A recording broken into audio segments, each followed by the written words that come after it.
கரூர் பிரச்சனை பார்த்திங்கன்னா சட்டசபையில் ரொம்பவே காரசாரமாக விவாதத்துக்குள்ளே இருக்குது. நேற்று சட்டசபையில் அதாவது சட்டசபையில் கரூர் சம்பவத்தில் 41 பேர் உயிரிழந்த சம்பவம் தொடர்பாக எல்லா கட்சித் தலைவர்களும் அரசின் கவனத்தை ஈர்த்து பேசினாங்க.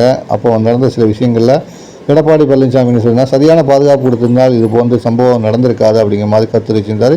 மேலும் பல கருத்துக்களை பதிவு பண்ணார். முதலமைச்சர் மு க ஸ்டாலின் என்ன பேசினார்னா, சம்பவம் நடந்த உடனே தமிழக அரசு இயந்திரம் முடுக்கிவிடப்பட்டு பாதுகாப்பு பணிகளில் எல்லா போலீஸ்காரங்களும் மீட் பணியில் ஈடுபட்டாங்க.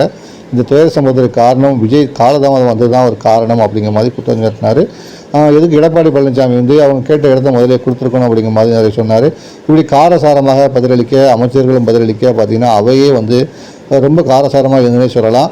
ஒரு கட்டத்தில் முதலமைச்சர் மு க ஸ்டாலின் பேசும்போது என்ன சொல்லலாம், அவங்க கட்சிகள் அதாவது அதிமுக பாதிக்கப்பட்டால் கூட இந்த அளவுக்கு பேசுவாரா எனக்கு தெரியல.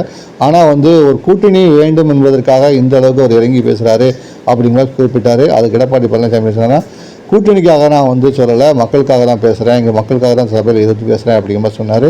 அப்போது குறிப்பிட்ட சில வார்த்தைகள் அவை குறிப்பிட்டு நீக்கப்படுவதாக அறிவிக்கப்பட்டது. உடனே எடப்பாடி என்ன சொன்னார்னா, நான் பேசுகிறதை நீக்கினீங்கன்னா முதலமைச்சர் மு க ஸ்டாலின் பேசுகிறதை நீக்கணும் அப்படின்னு சொன்னாங்க. கடைசி முதலமைச்சர் மு க ஸ்டாலின் எழுந்துச்சு 2 தரப்பு பேசுனதே இருக்கட்டும், அவையில் பதிவாகட்டும் அப்படிங்கிற கருத்து இருக்கவே அவையில் 2 பேச்சுவார்த்தைகளும் இடம்பெற்றுன்னே சொல்லலாம். தொடர்ந்து பல்வேறு வழக்கில் துப்பாக்கி சூடு சம்பவம் போய் கள்ளச்சாராய பிரச்சனை வரைக்கும் நீண்டுகிட்டே போச்சு விவாதம். ஒரு கட்டத்தில் எடப்பாடி பழனிசாமி என்ன பண்ணிட்டாங்கன்னா, சபாநாயகர் முன் இருக்கையில் அமர்ந்துக்கிட்டு கோஷம் வைப்ப தொடங்கிட்டாங்க. இதனால் அவையில் ரொம்பவே ஒரு பரபரப்பான சூடான நிலை காணப்பட்டுச்சு.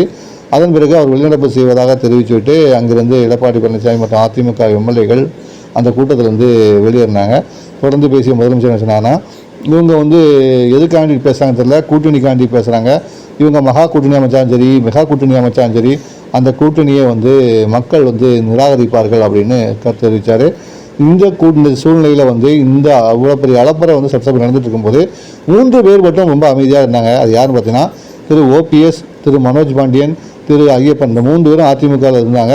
இந்த 3 பேருமே இவ்வளோ கலவரம் நடக்கும்போது தங்கள் இருக்கையிலிருந்து வெளியேறாமல் அந்த இடத்துல தான் அமர்ந்திருந்தாங்கிறது குறிப்பிடத்தக்கது. சொல்லப்போனால் இந்த கரூர் சம்பவமாக அந்த அவையிலிருந்து வெளியிடப்பு செஞ்சவங்க லிஸ்ட்டில் பாஜனதாவும் இடம்பெற்றது.